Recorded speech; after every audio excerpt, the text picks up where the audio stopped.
Soy David Cot, presentador de la historia de España, y este es el episodio 26, llamado Abderramán I, el halcón de Al-Ándalus. En este episodio te hablaré de la vida de un superviviente nato, el príncipe omeya Abderramán ibn Muawiyah, que fundó el Emirato de Córdoba en el 756 y sentó las bases para el Estado omeya independiente de Al-Ándalus. Suscríbete en YouTube y podcast a la historia de España, presentada por David Cot. La epopeya de Abderramán ibn Muawiyah. Tras el triunfo de la revolución abasí, el tío del primer califa abasí organizó una cacería para asesinar a cuantos hombres, mujeres y niños de la familia omeya pudiera. Pero hubo quienes lograron sobrevivir. Uno de los supervivientes fue Abderramán ibn Muawiyah, nieto del califa Hisham ibn Abd al-Malik, de unos 20 años de edad, y que los cronistas describen como alto y delgado, rubio y tuerto de un ojo. Según el cronista Ibn Hayyan, el omeya estaba escondido con su hijo Sulaimán de 4 años y un hermano menor en una aldea en torno al río Éufrates, en Irak, cuando de repente vieron que se estaba montando un pollo fuera de su tienda porque estaban llegando las banderas negras de los abasíes. Cogió apresuradamente unas monedas y su liberto griego Badr encontró un guía para cruzar el Éufrates, pero este guía resultó ser un espía abasí, y al cabo de unos minutos ya tenían a la caballería abasí persiguiéndolos. Abderramán cogió a su hijo y se puso a nadar como un loco, pero su hermano menor vio cómo le fallaban las fuerzas y volvió a la orilla del río con las falsas promesas de los soldados abasíes que prometían que no les harían nada.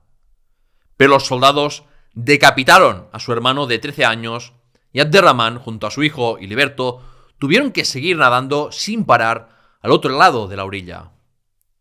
Permaneció unos días en Egipto hasta que se enteró que el califa Al-Shafá había ordenado al gobernador de Egipto que buscase a los omeyas escondidos.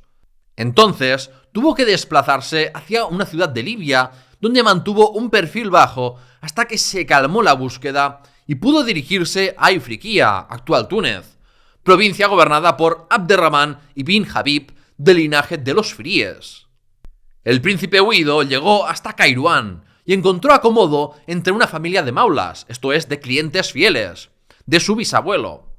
Pero si bien el gobernador de Ifriqiya había favorecido la llegada de los omeyas para desafiar a los abasíes y reafirmar su independencia, cambió pronto su actitud al ver los peligros que representaban para su propia legitimidad.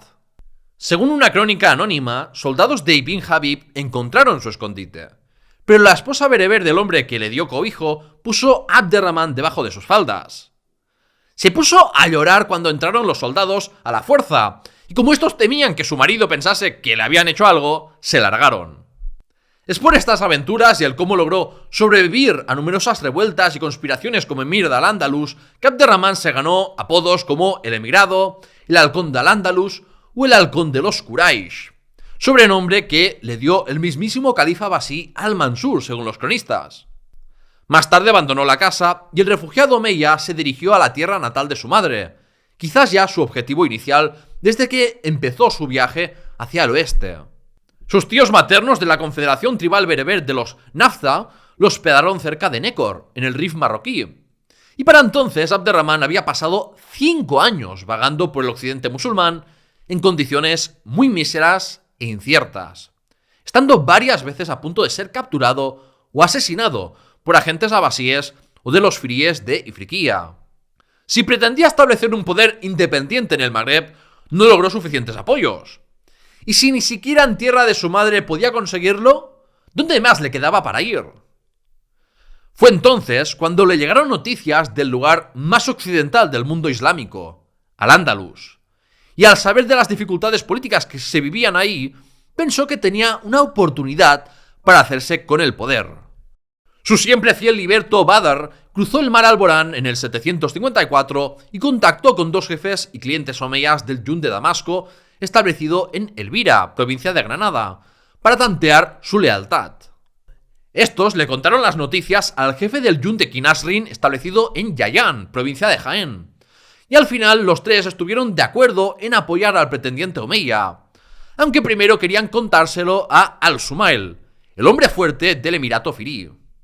En el episodio 25, la caída del califato omeya, ya vimos cómo estos clientes omeyas participaron en la expedición de socorro del general Al-Sumail en Zaragoza y sondearon su apoyo al omeya, sin que Al-Sumail se comprometiese a nada y como mucho, según otras crónicas, se comprometió a convencer al emir Yusuf al-Firi de acoger al omeya y darle la mano de su hija.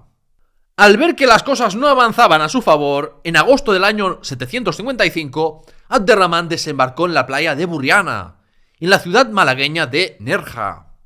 Un ejército de jefes y soldados que no habían visto en su vida al joven refugiado omeya lo recibió. Una muestra de lo importantes que eran los vínculos de fidelidad y clientela y del poder que seguía teniendo el nombre de los omeyas. El futuro emir se hospedó en casa de los jefes de los yunsirios, primero en la granadina Loja y luego en Torrox, Málaga, mientras el emir Yusuf y el general Al-Sumail estaban en la marca superior para terminar con la revuelta pro-abasí cuando se enteraron del desembarco de Abderramán. Hacia la fundación del Emirato de Córdoba.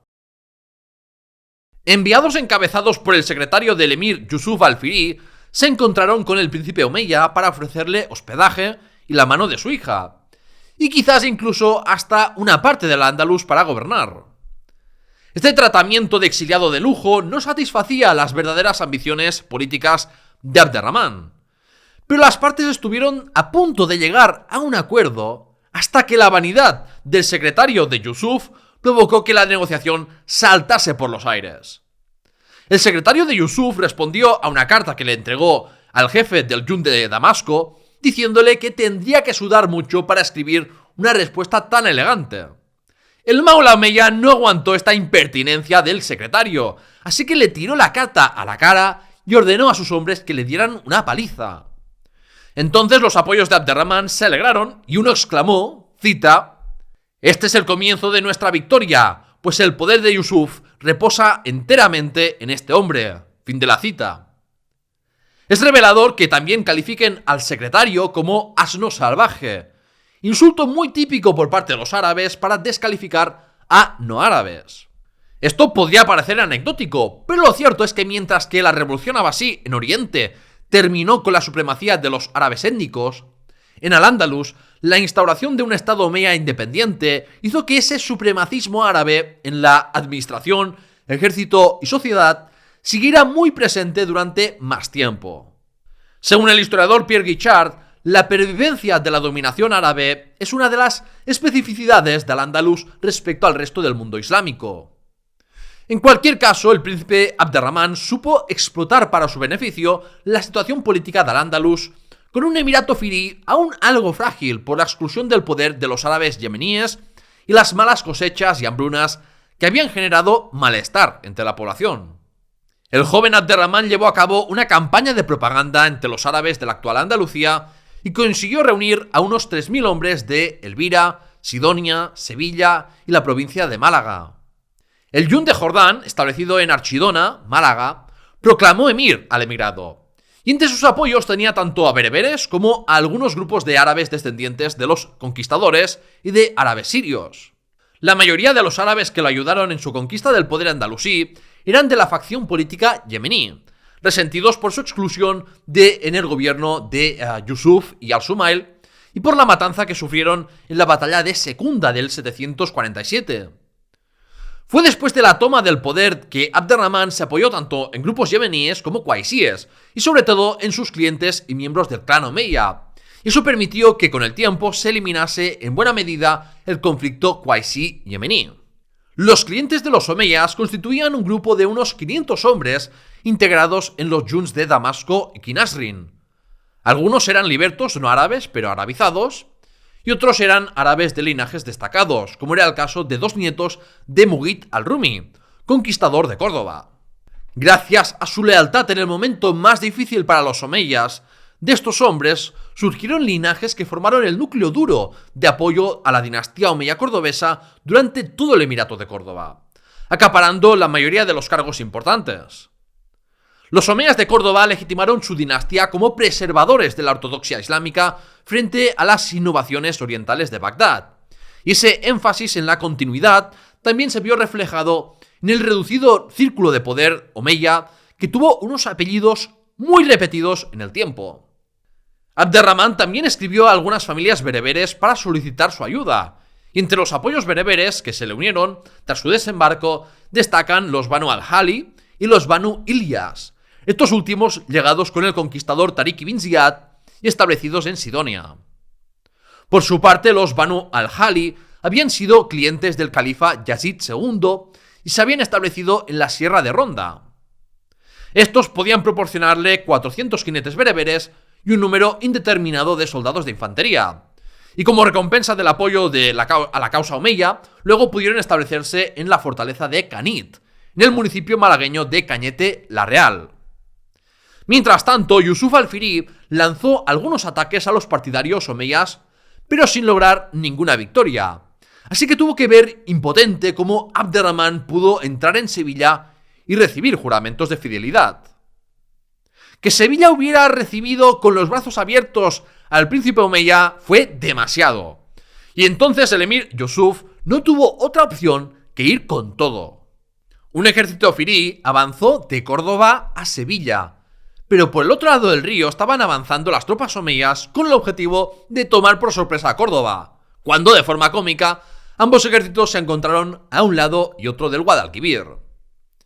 Yusuf decidió entonces regresar a Córdoba y las tropas omeyas siguieron su marcha hacia la capital, hasta que se encontraron de nuevo ambos ejércitos a lados opuestos del Guadalquivir a las puertas de la capital, en un sitio conocido como Almusara. De manera poco honrosa, Abderramán envió emisarios con propuestas de paz y comida en señal de rendición, mientras que por la noche preparaba una operación para que sus tropas cruzaran el río de noche. Así, al amanecer se libró la conocida como Batalla de Almusara o Batalla de Alameda, empezando con un ataque de la caballería omeya que puso en fuga a parte del ejército firí. Abderramán no tenía ninguna bandera, por lo que tuvo que improvisar una con un turbante verde y una lanza que se convirtieron posteriormente en un símbolo de los omeyas de Córdoba. Algunos árabes leales al omeya temían que Abderramán huyera a caballo si las cosas se pusieran feas, y por eso el emigrado cambió el caballo por una mula y sus tropas se calmaron. La caballería e infantería omeya cargó de nuevo. Yusuf y Al-Sumail perdieron cada uno un hijo y tuvieron que huir resignados, mientras que los omeyas capturaron un buen botín y sus tropas yemeníes celebraban haber vengado su derrota en Secunda. Abderramán ibn Muawiyah entró en Córdoba el 15 de mayo del 756, tomó posesión del palacio del gobernador y se proclamó rey y emir de Al-Ándalus ante los cordobeses, fundando así el conocido como Emirato de Córdoba. Al-Ándalus, una tierra en rebeldía. El poder de Abderramán I era aún muy débil cuando se hizo con Córdoba, y solo el haber disfrutado de un largo reinado de 32 años permitió que se consolidara la dinastía omeya en Al-Ándalus, lejos del oriente gobernado por sus enemigos, los abasíes. Como emir, tuvo que crear un emirato cohesionado, hacer reconocer su autoridad frente a las autoridades locales árabes, bereberes e indígenas, establecer una burocracia o construir nuevas infraestructuras y mezquitas. Se apoyó en su núcleo duro de maulas y en un ejército compuesto por árabes y bereberes. Con estos apoyos, el nuevo emir pudo reprimir los múltiples desafíos a su autoridad, que terminaron todos en fracaso por su falta de acción coordinada. Al igual que Abderramán I tuvo que luchar por consolidar su poder, yo también estoy trabajando duro para traerte estas historias fascinantes. Si disfrutas de mis podcasts y vídeos, te invito a que te unas a mi comunidad de Patreon en patreon.com/lahistoriahispana o me apoyes con membresías en YouTube o Spotify para que puedas seguir haciendo divulgación de calidad. Suscríbete al canal de YouTube y dos podcasts La Historia de España, Memorias Hispánicas para más. Gracias por tu apoyo. Dicho esto, hay que destacar que en las revueltas, o más bien resistencias a una nueva autoridad, los protagonistas siempre son árabes o bereberes, mientras que hay un silencio absoluto sobre una población hispanogoda que permaneció muy pasiva. Podemos distinguir tres tipos de revueltas durante el reinado de Abderramán I. El primer tipo eran revueltas por el poder emiral, realizadas sobre todo por el antiguo gobernador Yusuf al-Firi y sus familiares y partidarios. El segundo tipo son varias revueltas y conspiraciones que pretendían eliminar definitivamente a los omeyas y extender la autoridad abasí en Al-Ándalus. Pero tras varios intentos fallidos, los califas de Bagdad abandonaron sus pretensiones después de la muerte de Abderramán.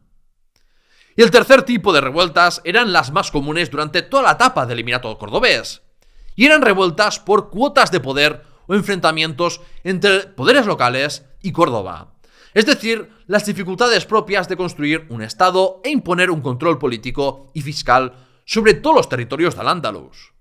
El problema más inmediato al que tuvo que enfrentarse el nuevo emir era darle el golpe definitivo a Yusuf y al-Sumail. Para ello debía asegurarse de tener a hombres leales, porque al impedir que sus tropas saquearan Córdoba, se dio cuenta del descontento de algunos, que incluso hablaron de asesinarle, y por eso tuvo que hacer algunas purgas y dar ejemplo de cuál sería el destino de los traidores. Al principio, Abderramán quiso recurrir más a la reconciliación que a la fuerza con los partidarios firíes para curar la fractura entre las facciones árabes qaisíes y yemeníes.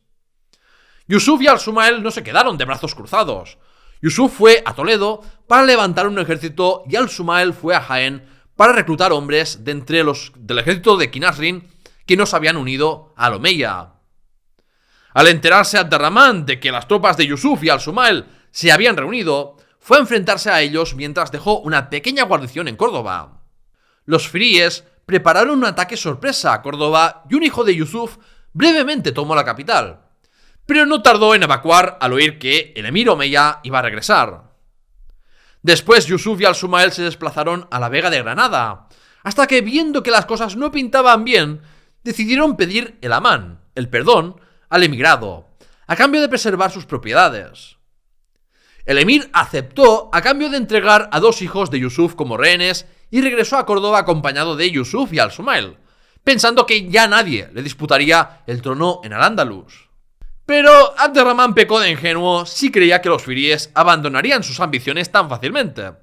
Y Yusuf al-Firí se escapó de Córdoba en el 759 para dirigirse a Mérida, donde contaba con numerosos clientes bereberes que lo animaron a rebelarse junto a otros provenientes de Toledo. Los gobernadores de Sevilla y Morón derrotaron al ejército rebelde firí, y tras esto, Yusuf anduvo errante hacia Toledo hasta que los pocos partidarios que le quedaban lo traicionaron y enviaron su cabeza a Córdoba. Por su parte, al escapar Yusuf, al-Sumail fue inmediatamente encarcelado y estrangulado unos pocos meses después por órdenes del emir.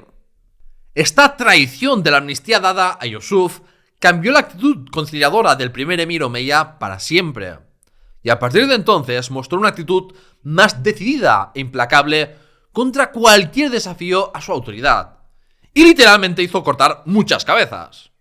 Los hijos de Yusuf y parientes del linaje de los firíes siguieron intentando derrocar al omeya, siempre con la lealtad de bereberes del centro y levante peninsular. Cuando Córdoba pasó a dominio omeya, Toledo seguía gobernada por un primo de Yusuf que no reconoció la autoridad omeya hasta que el mismo emir sitió la ciudad y llegó a un pacto en el 761. Este primo de Yusuf se rebeló nuevamente al año siguiente y eso le costó la vida al hijo que había enviado como rehén a Córdoba. Y finalmente en el año 764, un ejército encabezado por el maula Badr marchó sobre Toledo y una facción de árabes traicionaron al gobernador y entregaron a los cabecillas partidarios de los firíes para ser crucificados en la capital. El último levantamiento firí lo protagonizó el único hijo vivo de Yusuf, que organizó un levantamiento en Toledo en el 785 con apoyos de la tribu bereber de los Nafda, la misma tribu de la madre del emir. Abderramán I marchó personalmente contra Toledo.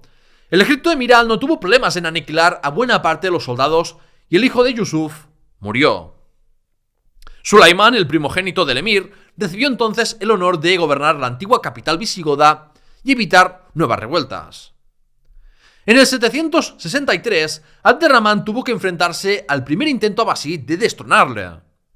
La rebelión estalló en el Yund sirio de Egipto, estacionado en Beja, Portugal, y estaba encabezada por un árabe llamado Al-Alá ibn Mughith. Ibn Mughith contaba con buena financiación y la legitimidad que le daba tener el apoyo del califa Al-Mansur, por lo que no fue difícil conseguir apoyos para acabar con un emirato independiente que no estaba claro si iba a durar mucho. La amenaza era muy seria, y el emir cordobés contaba con pocos efectivos de lealtad incuestionable. Probablemente contaba con un ejército menos numeroso que el rebelde abasí, así que en vez de permanecer en Córdoba se desplazó a la fortaleza de Carmona, en Sevilla, por su fama de inexpugnable. En Carmona el omeya estuvo bajo asedio durante 2 meses, sin que viniese ningún ejército de socorro para romper el cerco. Imagina por un momento lo desesperada que era la situación, con el mismísimo emir bajo asedio, el agua y comida que iba a menos, la moral que disminuía y su liderazgo que cada vez era más cuestionado. Por eso Abderramán tuvo que tomar una acción arriesgada, reunir a sus 700 hombres más leales y abrir la puerta principal de la fortaleza en un ataque en la que se jugó su puesto y su vida a todo o nada. Antes de eso hizo un fuego y quemó la vaina de las espadas de sus soldados, y el emir exclamó, cita, «Salid conmigo contra esta multitud, para no volver jamás». Fin de la cita. Los soldados omeyas pillaron por sorpresa a los soldados abasíes y los derrotaron, provocando la muerte también de Al-Alá y Bin Mughith y otros cabecillas rebeldes. Un mercader llevó las cabezas de los líderes rebeldes a Kairouán y las dejó en el zoco como advertencia de lo que le ocurriría a quienes osasen acabar con la vida del omeya. Según las crónicas andalusíes, el califa abasí al-Mansur agradeció a Dios que hubiera un mar entre él y Abderramán, sin ocultar también su admiración por la habilidad del emigrado de superar las situaciones más adversas. Por otro lado, algunos grupos de yemeníes que lo habían ayudado a conseguir el poder se arrepintieron al no verse cumplidas sus expectativas por tener una cuota de poder hegemónica y se convirtieron en una oposición tenaz. En el 764, el gobernador destituido de Algeciras se rebeló en Sevilla. Las tropas emirales cercaron la ciudad y eso hizo que sus habitantes se entregasen al rebelde a cambio del perdón. En el 766 estalló una revuelta de árabes yemeníes en Niebla, Huelva. Según algunas versiones de la historia, esto era otra revuelta pro-abasí, pero ese no parece haber sido el caso. Los yemeníes se hicieron con Sevilla en la fortaleza de Alcalá de Guadaira, pero el emir puso la fortaleza bajo asedio hasta que el líder de la revuelta salió a plantarle cara. Sin embargo, la jugada no le salió bien como Abderramán en Carmona, así que fue decapitado y los rebeldes se rindieron. En ese mismo año destituyó al gobernador de Sevilla, un árabe yemení que había apoyado la toma del poder del omeya. Y esto hizo que el destituido enviase cartas a otros jefes árabes para preparar un levantamiento. Para su desgracia, algunos remitieron la carta al emir, su presencia fue requerida en la capital y ahí fue ejecutado. En el 772, nuevamente parte del yunque sirio de Mesa, estacionado en Sevilla y Niebla, se rebeló, y el emir marchó junto a su segundo hijo, Hisham, contra los rebeldes. Bereberes leales al omeya enviaron cartas a bereberes del bando rebelde para que desertasen durante la batalla, y así lo hicieron, provocando la desbandada de los rebeldes y su matanza. Conspiraciones de gobernadores destituidos o de otros que consideraban que no habían sido suficientemente recompensados por sus servicios, hubo pues unas cuantas, aunque no llegaron a más y terminaron siempre con la muerte o huida del país de los cabecillas. Si hasta su fiel liberto Badr se volvió insolente con su señor y lo pagó con la confiscación de sus bienes y su destierro, hasta que unos años más tarde Abderramán consideró que ya había cumplido la pena por su insolencia. En la meseta hubo hasta un agitador religioso bereber que decía ser descendiente del profeta Muhammad y consiguió muchos apoyos entre los bereberes. Este autoproclamado mesías presentó una resistencia muy seria y duradera entre el 768 y el 777, usando las montañas a su favor para resistir el embiste de los ejércitos emirales y además provocaron el asesinato de gobernadores de provincias de intensa colonización bereber como Mérida o Santander, actual Cuenca y Guadalajara. De este modo los rebeldes controlaron una amplia zona entre el Tajo y el Guadiana, y la preocupación llevó a que el emir reforzase las murallas de Córdoba. Pero al final el agitador fue asesinado por algunos de sus compañeros sobornados por el emir.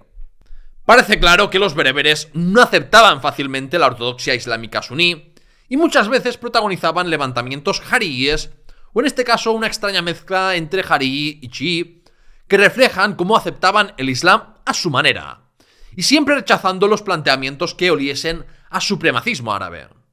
Hubo multitud de revueltas en las provincias alejadas de Córdoba, como por ejemplo Zaragoza o Barcelona.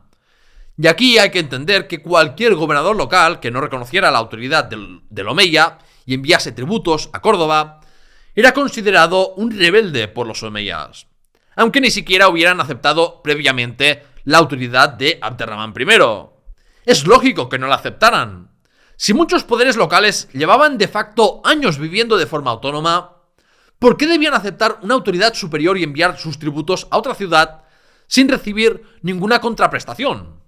El enfrentamiento entre los poderes locales y Córdoba se repitió una y otra vez durante el Emirato de Córdoba. Y como los tributos de las provincias se quedaban en su mayoría donde se recaudaban, los gobernadores locales podían rebelarse con un ejército que pagaban con los impuestos de la región o hacer ellos mismos la yihad contra tierras cristianas sin la intervención de Córdoba. Aún en el año 776 o 777 llegaron desde Ifriqiya barcos con soldados abasíes encabezados por el yerno de Yusuf al-Firi, apodado como al-Siklabi, el eslavo, por ser rubio y de ojos azules. El califa abasí lo envió para derrocar a los omeyas y a su llegada al-Siklabi se ganó el apoyo del gobernador de Zaragoza o, según otras versiones, del gobernador de Barcelona. Pero pronto este se desdijo al ver que el eslavo tenía problemas para conseguir reclutar un gran ejército, ahora que el halcón de Al-Ándalus tenía su autoridad mucho más consolidada que unos años atrás. Al-Siklabi marchó contra Zaragoza o Barcelona sin éxito, mientras el emir quemó sus barcos en Tudmir, más o menos la actual provincia de Murcia, y Al-Siklabi se vio obligado a quedarse en el Levante peninsular hasta que Abderramán I puso precio a su cabeza y un bereber lo asesinó. Este sería el último intento abasí de derrocar a los omeyas en Al-Ándalus. Y a nivel interno puede ser que supusiera el fin de la aplicación del Tratado de Tudmir, en el que se respetaba la autoridad de un magnate visigodo, porque pocos años después, el segundo emir de Córdoba, Hisham, nombró a un gobernador para la provincia. La política exterior de Abderramán I. Con la situación de guerra civil que se vivió en Al-Ándalus a partir del 740, ya vimos en el episodio 23, el Valiato de Al-Ándalus, que el dominio árabe sobre la Septimania quedó muy debilitado hasta que finalmente Narbona cayó en manos de los francos en la década del 750. El Emirato de Córdoba no contaba con el gran aparato militar del califato omeya de Damasco, y eso se reflejó en su política exterior, porque suficientes problemas internos solían tener los emires omeyas como para preocuparse por los reinos cristianos que fueron surgiendo y expandiéndose, como expliqué en el episodio extra 13, Auge y declive de Al-Ándalus. Para no ser anacrónicos desde el punto de vista islámico, y más en el siglo VIII, no existía un reino cristiano peninsular porque los musulmanes habían conquistado toda la península ibérica y requerían tributos de todos los hispanos. Esto incluía el norte peninsular, donde habían predominado pactos de capitulación, y de ahí las continuas racias contra los cristianos del norte en el periodo emiral, porque era el único modo de forzar a los poderes cristianos de facto independientes para que pagasen a veces los tributos que desde el punto de vista islámico debían a Córdoba. Las dificultades de Abderramán I de Córdoba por establecer su autoridad en las zonas de mayor presencia árabe y bereber hizo que no pudieran prestar atención apenas al reino de Asturias. Parece que hubo alguna expedición durante el reinado de Fruela. A decir de las crónicas asturianas, el hijo de Alfonso I obtuvo victorias en Galicia y hasta ejecutó al gobernador de Morón, hijo del primo del emir. Y en otra campaña, el ejército del emir, dirigido por Badr, consiguió tributos y rehenes del territorio alavés controlado en esa época por el reino de Asturias. Entre los años 768 y 788 no hay ninguna mención a conflictos entre asturianos y cordobeses, en parte por la rebelión bereber que afectaba la meseta y protegía la cordillera cantábrica de nuevas racias. En los años 781 y 782, el Maula Badr hizo campaña en Baskonia y La Rioja para someter a sus poblaciones, recaudar el impuesto de captación de los cristianos y tomar rehenes. Las fuentes árabes ya empiezan a poner nombre a jefes regionales vascones que ya existían en época goda de manera anónima, como por ejemplo Galindo Velascotenes, padre de García Galíndez el Malo, futuro conde de Aragón, que sometió la comarca aragonesa del Sobarbe al dominio nominal del emir al entregar rehenes y tributo. Pero el surgimiento del Reino de Asturias o de poderes locales autónomos en los Pirineos o la cuenca del Duero no eran preocupantes para el Emirato de Córdoba, sino que a nivel de política exterior la mayor preocupación era en relación con el califato abasí y de parte del mundo cristiano el expansionismo del Imperio Carolingio, que afectó también a los territorios andalusíes. Los gobernadores árabes de Barcelona y Gerona, Huesca y Zaragoza no reconocían la autoridad del Omeya y se acercaron en el 777 al monarca cristiano del momento, Carlomagno, para animarle a marchar sobre la península ibérica. El ejército franco pasó por Pamplona hasta llegar a Zaragoza, con la sorpresa de que encontraron las puertas de la ciudad cerradas y pusieron brevemente la ciudad bajo asedio hasta que las noticias de una rebelión en Sajonia desalentaron a Carlomagno a seguir con la campaña. Las cosas se pusieron realmente feas cuando, en la retirada, un grupo de vascones atacaron la retaguardia del ejército franco en la batalla de Roncesvalles, como veremos más en detalle en otro episodio. El primer contacto diplomático que conocemos entre Carlomagno y el soberano cordobés fue para liberar a un general del emir entregado como prisionero por los aliados musulmanes del rey franco, y posteriormente tenemos noticias de que se acordó la paz entre ambas potencias. Solo en el 781, Abderramán I consiguió el reconocimiento de su autoridad en la ciudad más importante de la Marca Superior, Zaragoza. Pero el dominio omeya sobre las provincias más alejadas de Córdoba durante el Emirato siempre fue muy frágil. Tanto es así que al cabo de unos meses, las tropas similares tuvieron que volver a Zaragoza para tomarla por asedio con catapultas. Y esta vez el emir torturó al jefe rebelde antes de ejecutarlo, aunque cumplió su palabra de ser benévolo con su familia. Abderramán fue incapaz, por ejemplo, de evitar la conquista carolingia de Gerona o Urgel en el 785. Y es que entre su lejanía de la capital andalusí y la falta de colonos árabes y bereberes en esas regiones, hizo que las guarniciones musulmanas no fueran suficientes para evitar que dejasen de pertenecer al mundo islámico. Política interior y la familia omeya cordobesa. En clave interna y externa, Abderramán I no asumió el título de califa porque significaba aspirar a gobernar secular y religiosamente toda la comunidad musulmana. Y eso no parecía muy realista. Pero sí que proclamó su independencia política respecto a los abasíes de varias formas. Tras un año en el poder, ordenó que los sermones de los viernes en las mezquitas se hicieran en su nombre y se maldijese a los abasíes. El emir retomó la acuñación de moneda en el 763 tras haberse interrumpido en el 749. Y quizás no sea casualidad que ocurriera tras derrotar el primer intento abasí de destronarle. Pero durante todo el Emirato de Córdoba solo se acuñaron dirhams de plata, porque la acuñación de monedas de oro era una prerrogativa del califa y tampoco tenían aún un buen acceso al oro del África subsahariana. Para consolidar su autoridad, expropió casi todas las tierras de Artobás, el hijo del rey visigodo Bitiza, que había sido un hombre muy influyente durante el valiato de Al-Ándalus y que ahora veía que Abderramán I no toleraría que nadie le pudiera hacer sombra en su emirato en cuanto a riqueza. Este también era un paso necesario para consolidar un emirato islámico y deshacerse de la influencia de la élite hispanogoda cristiana. Por otra parte, el halcón de Al-Ándalus formó una guardia personal formada por esclavos ante las repetidas rebeliones de sectores heterogéneos de la sociedad andalusí. De esta forma creó nuevos lazos de clientela con esclavos más fieles y dependientes que los yunsirios o que los maulas que lo ayudaron a tomar el poder y gozaban ya de una buena posición socioeconómica. Aún así, todo parece haberse limitado a una pequeña guardia palatina que se expandirá con el emir Al-Hakam I. A partir de Abderramán I empezamos a divisar la división provincial de Al-Ándalus con unas coras, unas provincias gestionadas por un gobernador nombrado por el emir, aunque el siglo VIII está muy mal documentado en cuanto a las biografías de los personajes relevantes del momento.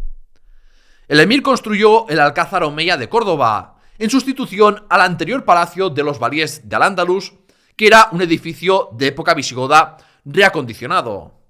Hoy en día apenas quedan restos del complejo residencial y administrativo del Alcázar Omeya de Córdoba, pero estaba situado justo al lado de la mezquita Aljama como muestra de la concepción del poder de la época en que no se podía separar política y religión.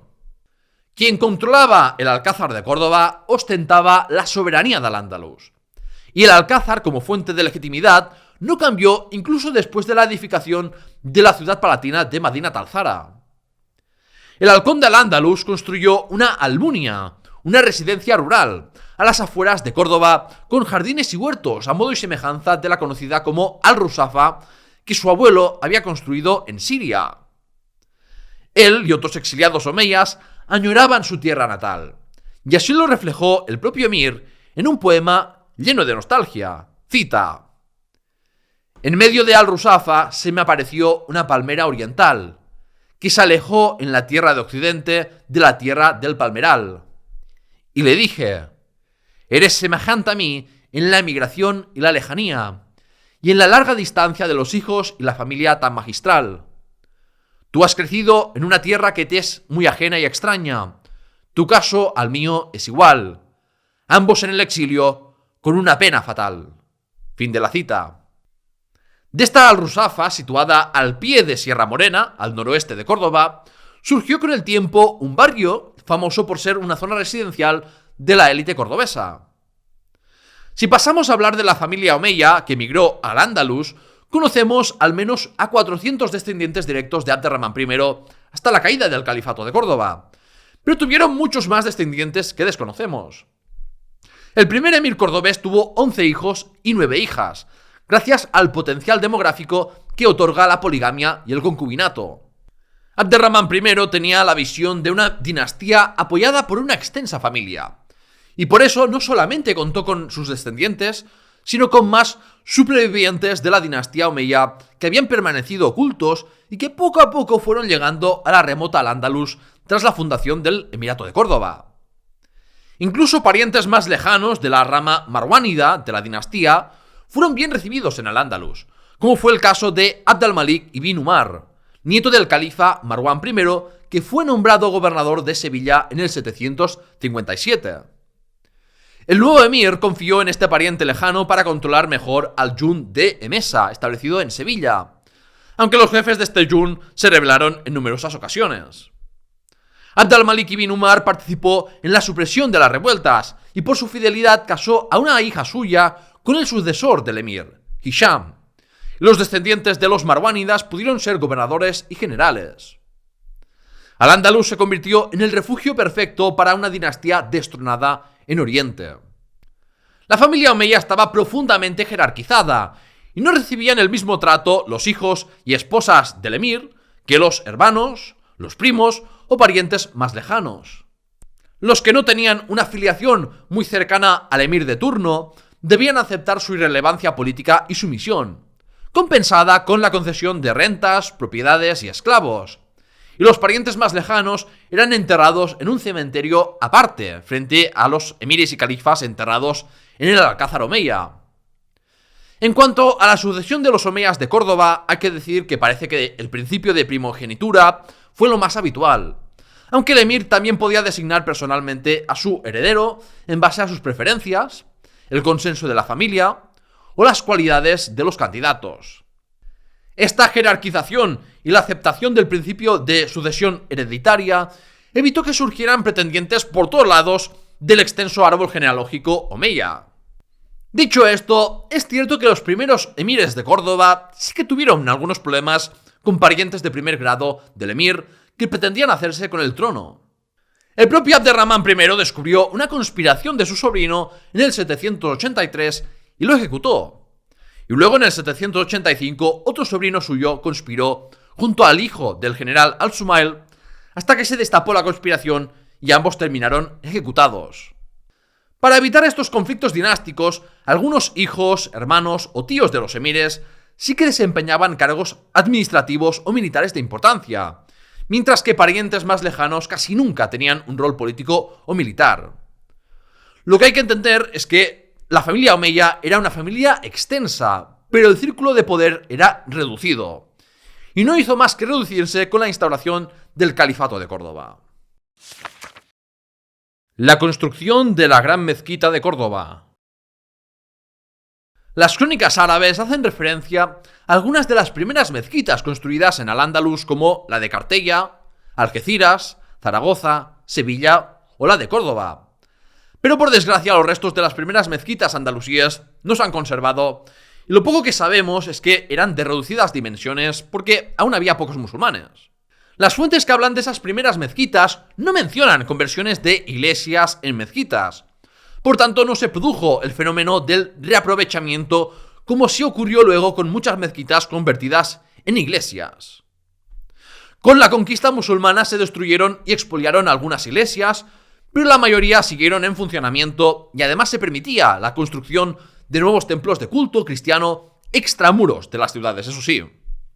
La destrucción masiva de iglesias en los primeros años del dominio árabe es un mito literario surgido siglos después de las conquistas, aunque sí es cierto que a veces compartían dependencias y estaban uno al lado del otro. Al final, la conversión, destrucción o abandono de iglesias y monasterios fue un proceso gradual según avanzó la islamización de la población local, y generalmente las mezquitas se construían de nueva planta. Ya he mencionado la construcción del Alcázar Omeya o de Al-Rusafa, pero si Abderramán I es conocido por una obra arquitectónica, sin duda es por la Gran Mezquita de Córdoba, que empezó su construcción en el 785 sobre el trazado de los cimientos de la mezquita construida en época de los gobernadores. Sigue siendo una creencia muy difundida la historia de que Abderramán I negoció con la comunidad cristiana para demoler la iglesia de San Vicente y comprarles su mitad del terreno a cambio de mucho dinero y de la posibilidad de construir iglesias extramuros. Sin embargo, esa historia fue creada para ensalzar la magnanimidad y piedad religiosa del primer emir omeya, o quizás también como paralelismo a la también legendaria historia sobre la construcción de la mezquita omeya de Damasco. Las investigaciones arqueológicas de los años 30 y 90 no han arrojado datos suficientemente concluyentes como para zanjar el debate sobre si hubo o no un templo cristiano ahí. En el 2021 se realizaron nuevas excavaciones y los primeros resultados sugieren que encontraron los restos de un gran complejo de edificios del siglo V. Hay quien defiende que debajo de la mezquita había un monasterio o un conjunto episcopal con edificios de culto y residenciales. Pero otros creen que la falta de un templo claramente cristiano o la ausencia de mobiliario litúrgico o de enterramientos son pruebas bastante sólidas para afirmar que ahí no había edificios cristianos y que era un lugar residencial sin más en época visigoda. Al debate arqueológico también hay que tener en cuenta que la existencia de una iglesia antes de la mezquita sirve para justificar que la mezquita catedral de Córdoba pasase a ser propiedad pública a pertenecer a la iglesia. En todo caso, falta más investigación arqueológica para sacar unas conclusiones más firmes. De la mezquita Aljama original de Córdoba sabemos que contaba con unos 2.700 metros cuadrados, con 11 naves y capacidad para albergar a unos 5.000 creyentes. Como era común en las primeras mezquitas, la mezquita mayor de Córdoba conectaba con un amplio patio que servía para el lavado ritual antes de entrar a rezar o para socializar. Era también ahí, cerca de la puerta de la sala de oraciones, donde el cadí o juez de Córdoba impartía justicia, escuchando disputas civiles y criminales. La mezquita sufrió cambios importantes con las reformas posteriores de Abderramán II, Al-Hakam II, Almanzor o Carlos V, que básicamente destrozó buena parte del diseño islámico original. Para los soberanos omeyas, las reformas y ampliaciones de la Gran Mezquita de Córdoba eran una parte vital de su legado, y por eso con el tiempo se fue embelleciendo y expandiendo hasta ocupar 5 veces más que la superficie original. Para la construcción de la mezquita Aljama cordobesa se reutilizaron numerosas columnas de época romana y visigoda y destacan los arcos con forma de herradura que fueron también característicos de la arquitectura visigoda. Los historiadores del arte han debatido mucho sobre qué tiene una influencia oriental y qué una influencia hispanogoda en la mezquita Aljama de Córdoba. Pero independientemente de eso, lo cierto es que hablamos de una mezquita con unas funciones y elementos que no tenían precedente en la península ibérica. Se usaron columnas con superposición de arcos en vez de pilares para tener un espacio lo más abierto posible. y el diseño del espacio era homogéneo para reforzar la noción de igualdad entre los musulmanes. Los arcos alternan piedra y ladrillo, creando una alternancia de color blanco y rojo que sería muy característica del estilo omeya en otras edificaciones. Lo divertido es que en época del califa Al-Hakam II, cuando se dispuso a construir el nuevo mihrab o nicho que señala hacia dónde orar en dirección a la Kaaba de la Meca, los andalusíes se dieron cuenta de que todo el edificio estaba mal orientado hacia el sur y eso generó polémica. Realmente esto no es exclusivo de la mezquita cordobesa. También ocurre en multitud de otras mezquitas del Andalus, África o incluso de la propia Meca, porque inicialmente seguían la orientación hacia el sol, y fue después que se estandarizó que las mezquitas debían mirar hacia la Kaaba de la Meca. Pudieron haber reorganizado todo el espacio o seguir con esta especie de error, y optaron por lo segundo, porque los omeyas eran ante todo una dinastía conservadora, que seguía el ejemplo dado por los muy venerados ancestros, ya fuera en el terreno religioso, donde huyeron de cualquier innovación religiosa que pudiera pervertir el mensaje de Muhammad, como en el terreno dinástico, porque seguir con el diseño original de Abderramán I era un asunto de legitimación política de la dinastía omeya.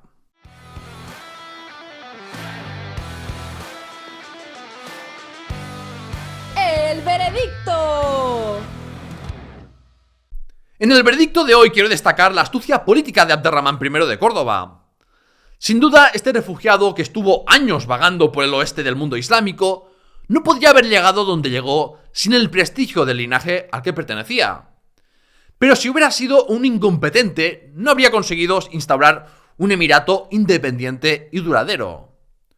Fue inteligente para apoyarse principalmente en árabes yemeníes resentidos con la administración de Yusuf y de Al-Sumail, pero luego poco a poco fue restándoles importancia para evitar seguir alimentando el faccionalismo qaisí y yemení, que socavó las bases del califato omeya.